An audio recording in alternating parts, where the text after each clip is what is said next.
So this week, Debbie is going to share with us something that I think is super important. And we all need a graceful way to say no. When we say no, it gives us space in our world, in our lives to say yes to other things. And I think Debbie's going to bring some unique insight in today's episode, and you do not want to miss it. We'll see you in a minute.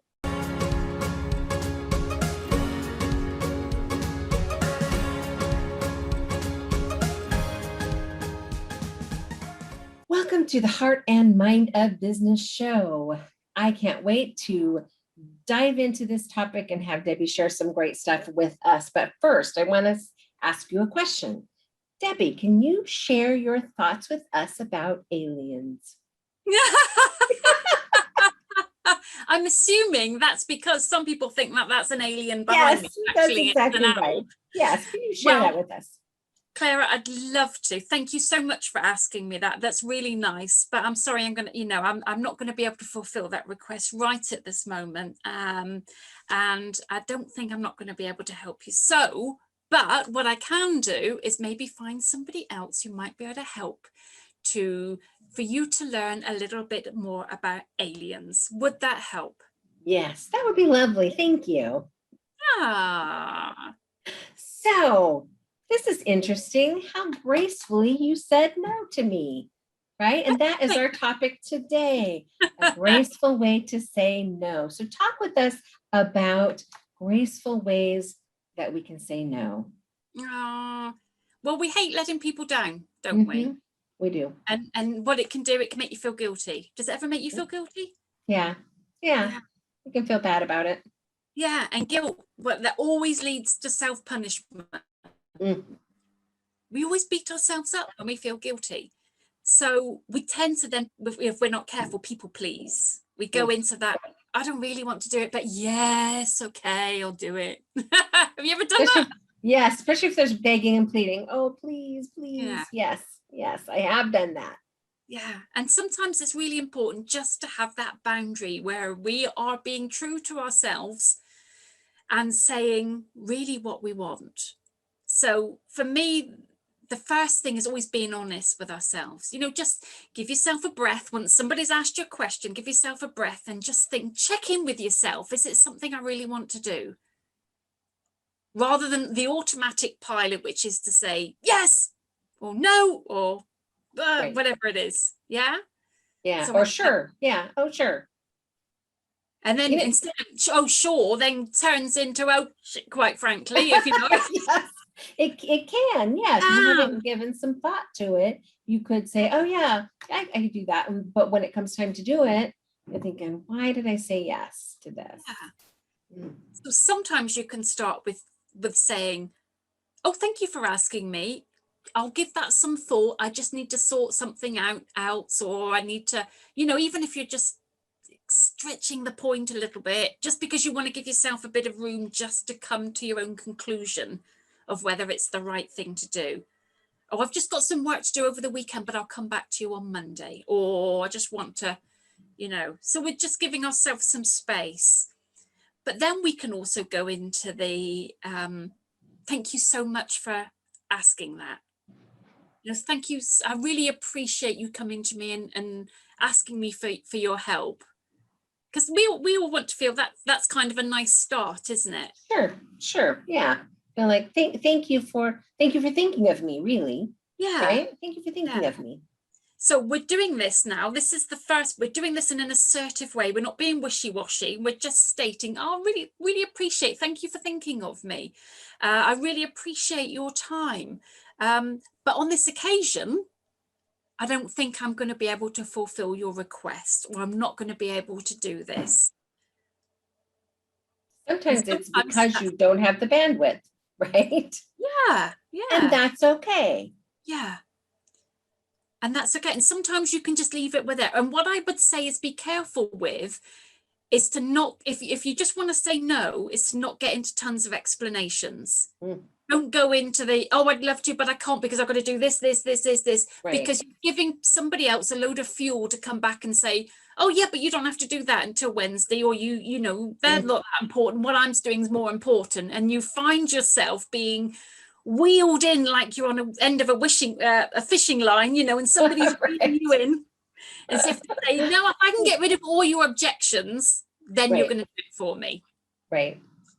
But if you don't give them any. That's true. That's very true. And if you clearly know right up front, this isn't a good fit, saying no is the right thing to do for you. Yeah. Right. Yeah, absolutely. So we can take it one step further. So if we do have that twinge of guilt and we think, thank you for your offer, but I'm really sorry on this occasion, I'm not going to be able to do it. If that leaves us feeling a bit, oh, that feels a bit difficult, we can always say, but I would you like me to spend half an hour just finding someone who might be able to help you? There you go. So that you're still giving them a solution Yeah. to their problem or potential resource, since you can't be that resource for them. Yeah. Or how about I'll write down a couple of suggestions and I'll email them to you of somebody that you can contact. And think about it from your own business perspective. So something comes to mind in my business. So somebody will send me a segment or a piece of their manuscript, and I read through it to see if it's a topic or a project that I'm interested in working on from an editing perspective or even publishing. And I'll know from the read that this isn't something that fits well, but it's never easy to say, this isn't a good fit, right? Because then people feel rejected. So if you give them another solution saying, let me give you a couple of names of companies that might be a good fit, or this falls more in this genre, have a look and see if you can find somebody that covers this kind of work.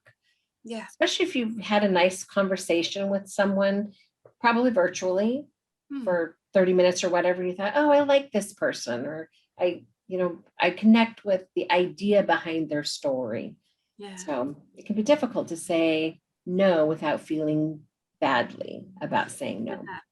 But you could also add into that you appreciate that they thought of you, that you really enjoyed reading their words, that actually it was purely only because that you think their fit would be best suited somewhere else.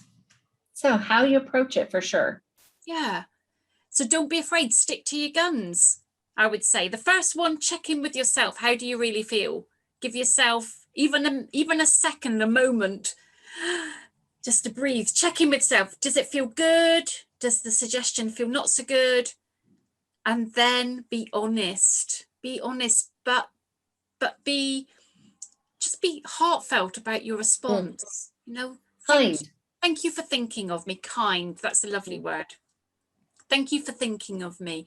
In this instance, I'm not going to have the time, or I'm sorry, I've got something on then, or I'm actually really at full capacity at the moment, but thank you for thinking of me. Very nice. Very and then graceful. and then if they come back to you, well, oh, please, can you, like some people do, well, how about I give you a couple of suggestions of people that might be able to help you out? Or have you thought of looking for a solution here, or and just and then your guilt is gone because you've given them some solution. Exactly. And then sometimes you just have to say no. I'm sorry, even though you try, some people will still push an issue, and you have to just be able to draw that line comfortably and say, that doesn't work for me. Stick to your guns. Don't give them loads of fuel where they can come back and try to demolish all your objections so they can get a yes out of you. Yes. Yeah. Some people are masterful at it. They can be, but only if you let them. Yes, that's true, because you're actually ultimately in control of that. Yeah. Good stuff. Your guns. Good stuff. That is good stuff.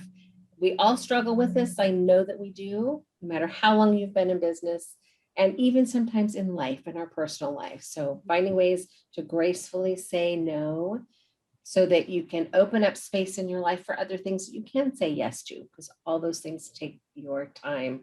So thank you so much for this great wisdom this week.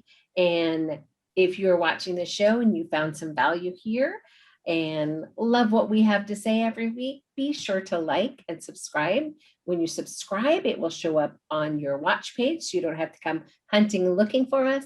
And of course, please comment. We'd love to know your thoughts about graceful ways to say no. Do you find ways to say no when there's something you don't want to do or you don't have the bandwidth to do? Or do you just say yes and have to break your promise later? Or do you just work harder to try and do all the things that people ask of you? So comment. We'd love to hop in the comments with you and have a conversation. And of course, we will see you next week, same time, same place, every Wednesday, right here for great stuff about the heart and mind of business. And if you don't have our book yet, be sure and grab your copy of 8 Ways to Mind Your Own Business. We talk about it every week, and be on the lookout for our workbook, which is coming soon. And we've got plenty of other videos as well. We cover all the topics that are in the book and even a bit more besides, I think. So don't forget to check out a lot of our other videos. We're going right from passion to prosperity. This is all about making connections. So lots of different topics to help you to be the best entrepreneur that you can possibly be. All right. We'll see you guys next week. Take care.